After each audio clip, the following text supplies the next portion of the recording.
guys, this is Masai Girl TV.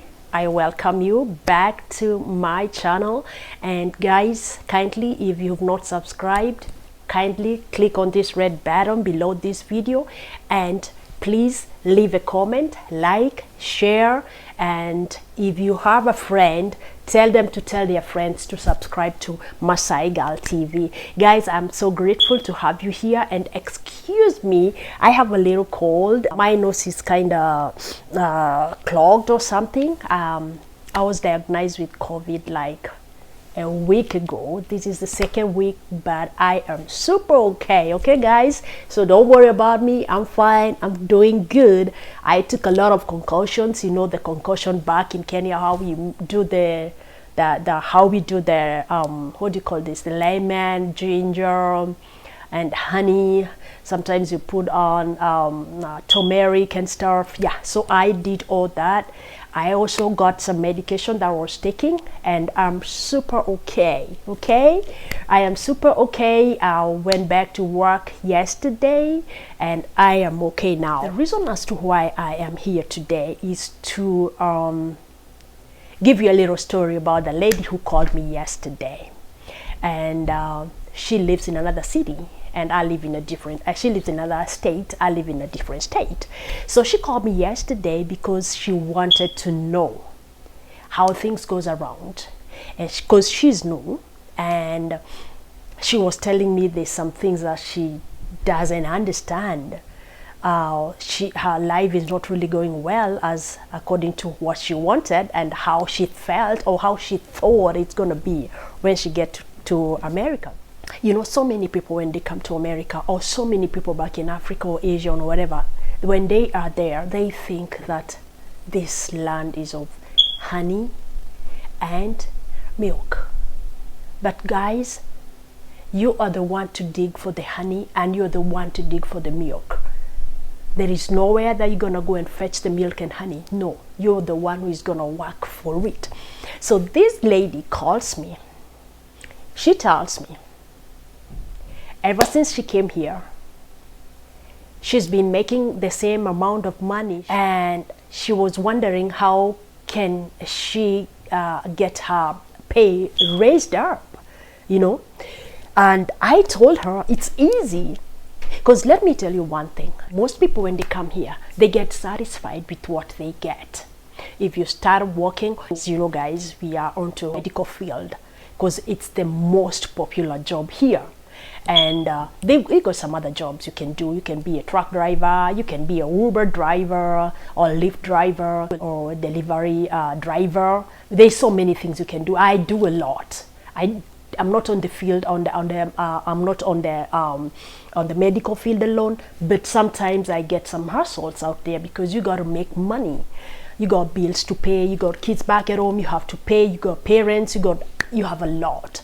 So most of people when they come here, they start with caregiving jobs, and probably let's say you were not working back at home, or you were making very little money back at home, so probably you're making like 50,000 a month. When you come here, you start making an hour. 1 hour you're making 1,009 or maybe 1,500 per hour. So you'll be like, okay, if I'm making this amount, I'm making 1,000 per hour, 1,500 per hour.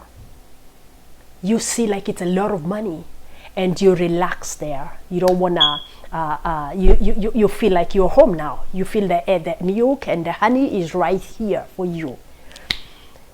So she was stuck in another state, and she was wondering, because after she came here, she stayed with some friends, and then she had to get her own apartment. And life became hard because you gotta pay your bills, you gotta pay power, you're gonna pay water, you're gonna pay your phone bills, you gotta pay your car bills, you have a lot of bills, you gotta pay your apartment, you have a lot of bills to pay. And so life started becoming so hard for her, and so she was wondering, how do you guys make it? Because she called me and wondering, how do you guys make it? You've been here more than 5 years and you're still making it. How do you guys make it? So the first question, I wrote the questions here. The first question was, how do you guys make it? because we pay bills, we pay our cars, we pay our insurance, our health insurance, we educate our kids, we take care of our parents, we take care of other people back in Kenya, you see, or back wherever we come from. So she was wondering, how do you guys make it? But let me tell you one thing, or let me give you the answer that I gave her. I told her it's quite easy to make it in America. It's quite easy.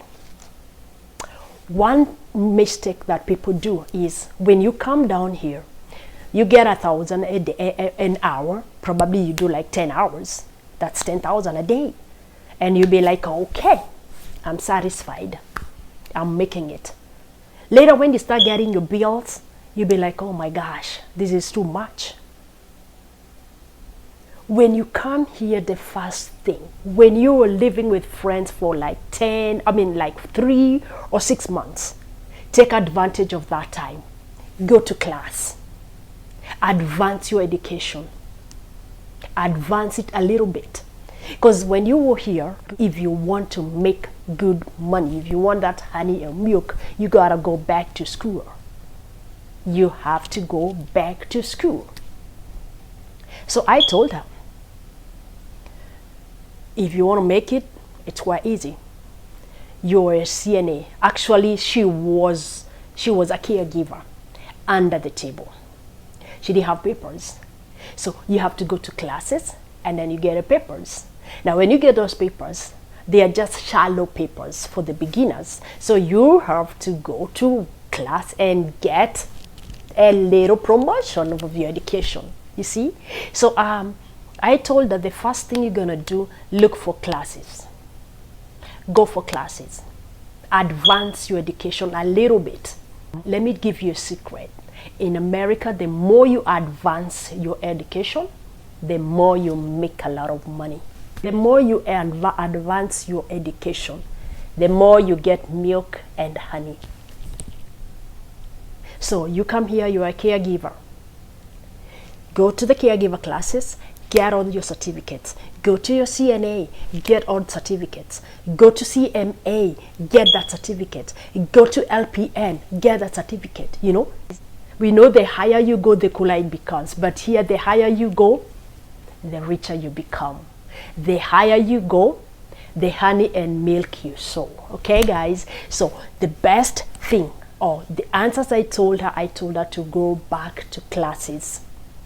Go back to classes. Certificate here matters a lot. When you take yourself higher in education, you get good money. You can drive whatever car you want. You can live in the best apartment. You can save your money. And you can do whatever you want to do.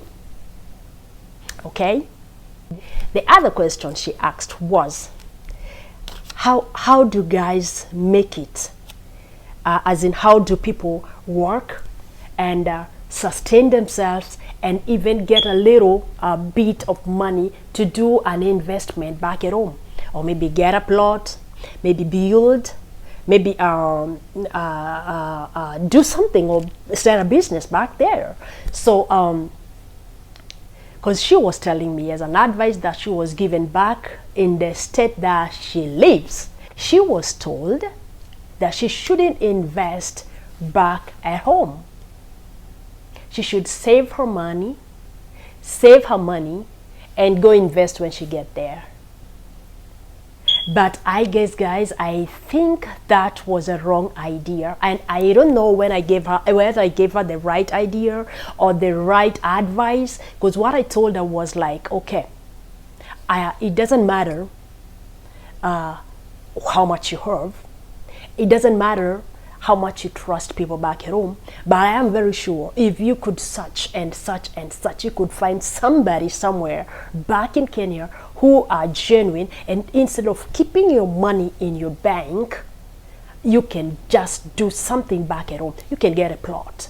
We got some agencies that are really true agencies. Like I have an agency called Fanaka. Fanaka, they are really, really good and they're genuine. You can get a plot with them. They're gonna fix everything as you pay, slowly by slowly, and then at the end, once you finish up, you get your title, you see? So you don't have to keep your money waiting for you to do something there. When you're here, this is your life. This is when you're living. You do not know about tomorrow. People have this tendency of living like they are living on a rock, or on a, how do I frame it?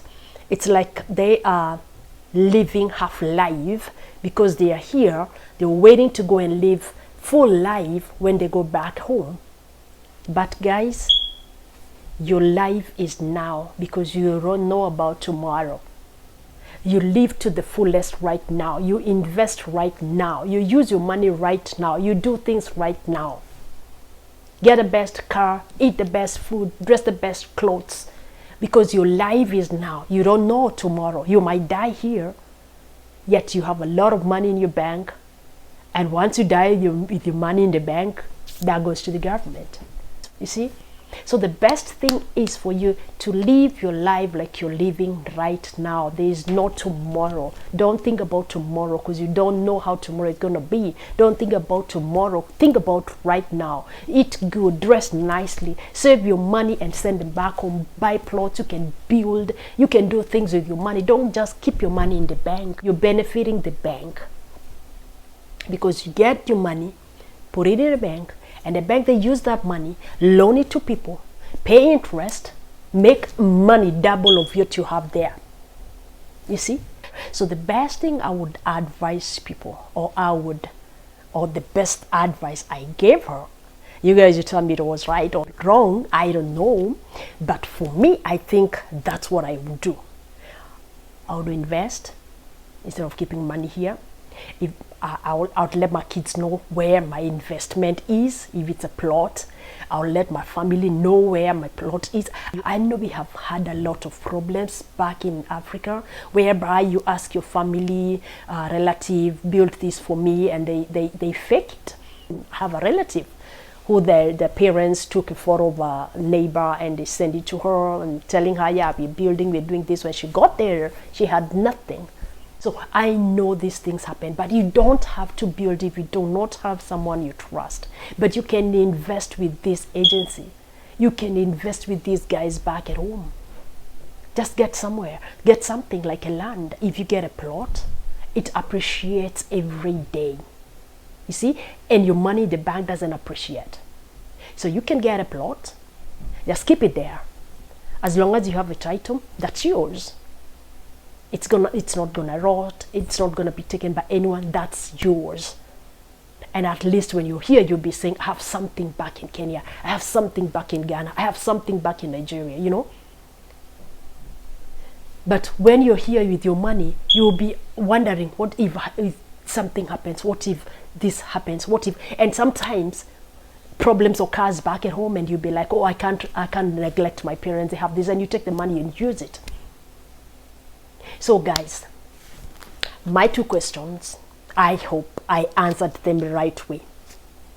I hope I answered her the right way. The first one was, how do I make it here? And the other one was, how about the investing and about saving the money in the bank and stuff? So I guess I answered her the correct way. If guys, you think I didn't answer her the correct way, you can comment down and below this video. Let me know exactly what you think about it.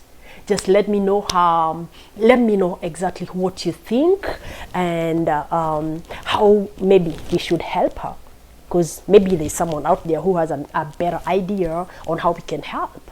So guys, if you have an idea of how we can help someone, that will be much better to share with me down here. Just leave a comment, and please, if you have not subscribed to this channel, kindly I'm asking you, please subscribe. Tell your neighbor to tell her neighbor or his neighbor to subscribe to Masai TV. Tell your friend to tell your friend to subscribe to Masai TV. Guys, I am so grateful for even those who has really been watching my videos. Some have been sharing. Those who have subscribed, I am highly appreciative, and I pray to God that will always bless you and your families. Thank you, and thank you, and thank you again. I love you guys.